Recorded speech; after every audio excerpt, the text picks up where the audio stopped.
નમસ્કાર દર્શક મિત્રો, ચેનલ આઈ વિટનેસના આજના સમાચારોમાં હું દ્રષ્ટિ આપ સૌનું સ્વાગત કરું છું અને હવે જોઈશું સમાચારો વિસ્તારથી।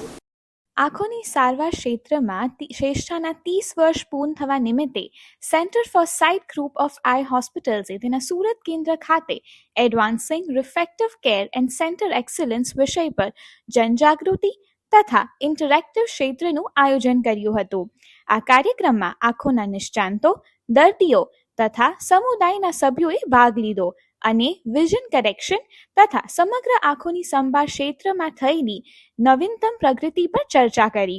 જ્યાં સેન્ટર ફોર સાઇટ દેશભરમાં તેના 3 દાયકાની સિદ્ધિઓ ઉજવી રહ્યું છે, ત્યારે સેટેલાઇટ મેઇન રોડ અને રાંદેર રોડ ખાતે આવેલા સુરત કેન્દ્ર દક્ષિણ ગુજરાતમાં સેવાના 5 વર્ષ પૂર્ણ થવાની પ્રસંગની ઉજવણી કરી રહ્યા છે। આ પ્રસંગે લેસિક અને સિલ્ક સર્જરી કરાવેલા દર્દીઓએ પણ પોતાના અનુભવ શેર કર્યા અને વિઝન કરેક્શન સર્જરીથી તેમના જીવનમાં આવેલા સકારાત્મક ફેરફાર માટે આભાર વ્યક્ત કર્યો। ઘણા દર્દીઓએ વર્ષોથી ચશ્મા અને કોન્ટેક્ટ લેન્સ પર નિર્ભર રહ્યા પછી પ્રાપ્ત થયેલી સ્વતંત્રતાનો ઉલ્લેખ કર્યો અને જણાવ્યું કે સુધરેલી દ્રષ્ટિએ તેમના આત્મવિશ્વાસ, સુવિધા, વ્યવસાય કામગીરી અને જીવનની ગુણવત્તામાં નોંધપાત્ર સુધારો કર્યો છે। મારું નામ છે ડૉક્ટર પરેશ વૈદ્ય। હું મેડિકલ ડિરેક્ટર છું centre for sight group of I hospital Surat ખાતે। આજે આ પ્રેસ કોન્ફરન્સનું આયોજન થયું છે અહીંયા સુરત ખાતે સિલ્ક સર્જરીના પ્રમોશન માટે। સિલ્ક એ થતી એલિટા મશીન જોન્સન એન્ડ જોન્સનનું મશીન છે, જેના દ્વારા થતી રિફ્રેક્ટિવ સર્જરી છે અને એ ખૂબ જ નાના કાપા દ્વારા થતી રિફ્રેક્ટિવ સર્જરી છે। આંખના ચશ્માના નંબરો ઉતારવા માટે થતી સર્જરી છે। આ સર્જરીનો સૌથી મોટો ફાયદો એ છે કે એ પેઇનલેસ છે, એ બ્લેડલેસ છે અને આ સર્જરી પછી દર્દીને ફક્ત એક જ દિવસમાં રાહત થઈ જાય છે। આ સર્જરીનો મોટો ફાયદો એ છે કે એ કોર્નિયાનું રીશેપિંગ એટલે કે કીકીનો આકાર બદલીને સર્જરી કરવામાં આવે છે અને આ સર્જરી દ્વારા આપણે ચશ્માના વધારે નંબરો પણ ઉતારી શકીએ છીએ। બીજો ફાયદો એ છે આ સર્જરીનો કે તમે આ સર્જરીમાં કોઈ પણ કાપો ન હોવાથી પેશન્ટને ઓપરેશન પછી ડ્રાય આઈ પણ ખૂબ જ મિનિમમ થાય છે અને આ સર્જરી દ્વારા જ્યારે ઓપરેશન કરવામાં આવે છે તો પેશન્ટને રાહત થતી વખત થાય છે, જેથી આપણે પેશન્ટને બીજે દિવસે પોતાની ડ્યુટી જોઈન કરવામાં સારું પડે છે। આ ટેકનોલોજી સાઉથ ગુજરાતમાં સૌ પ્રથમવાર આપણે લાવ્યા છે centre for sight group of હોસ્પિટલમાં સુરત ખાતે, અને સાઉથ ગુજરાતમાં આ પ્રથમવાર આપણી પાસે છે, જેથી આપણે આ સાઉથ ગુજરાતની જનતા માટે આ ફેસિલિટી પૂરી પાડી શકીએ। સર્જરી માટે પેશન્ટની ઉંમર મર્યાદા કેટલી હોઈ શકે છે અને એના ડિસએડવાન્ટેજ કોઈ છે? 18 થી 40 વર્ષની વચ્ચેનું એજ ગ્રુપ આ સર્જરી માટે સારામાં સારું હોય છે, કારણ કે 18 વર્ષ પછી નંબર સ્ટેડી થાય તો આ સર્જરી કરાવી શકાય। 40 વર્ષ પછી નોર્મલી નજીકના નંબરો આવતા હોય, જેથી આ એજ ગ્રુપ એ સારામાં સારું છે।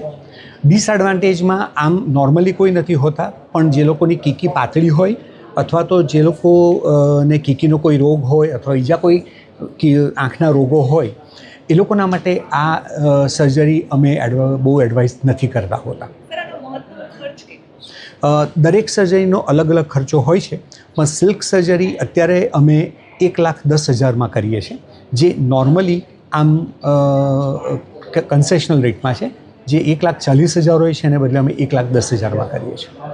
એવી બીમારી સાથે જોડાયેલા અમુક દર્દીઓ હોય, જે ડાયાબિટીસ હોય, બ્લડ પ્રેશર હોય અથવા તો કોઈ બીજી બીમારી સાથે, તો એ લોકોને આ સર્જરી કરાવી શકાય કે ના કરાવી શકાય? ડાયાબિટીસના દર્દીઓને અમે આમ નોર્મલી એડવાઇસ નથી કરતા હોતા, પણ એટલા માટે કે એ લોકોનો ડાયાબિટીસ અનકન્ટ્રોલ હોય તો એના અપડાઉન સાથે નંબરોમાં ખાસો ફરક પડતો હોય છે, જેથી અમે ડાયાબિટીસના દર્દીઓ અને આંખના પડદાના રોગો, ઝામરના રોગો, કેવા બધા રોગો હોય તો પણ અમે એમને સલાહ નથી આપતા। પ્રેગ્નન્સી અને લેક્ટેશન દરમિયાન પણ ફિમેલ્સને અમે આ સર્જરી કરાવવાની એબ્સોલ્યુટલી ના પાડીએ છીએ। જી, હું doctor Saurabh Shah, consultant ophthalmologist, centre for sight Surat તરફથી છું।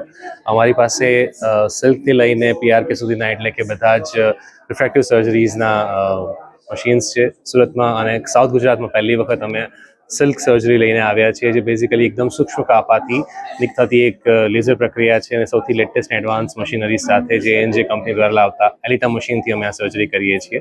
એનો મુખ્ય ફાયદો એ થાય છે કે એમાં કોઈ બ્લેડનો યુઝ નથી થતો કે કોઈ ફ્લેપ બનાવવામાં નથી આવતો અને વ્યક્તિ ખૂબ જ જલ્દી પોતાના રૂટીન કામકાજમાં પાછો જઈ શકે છે.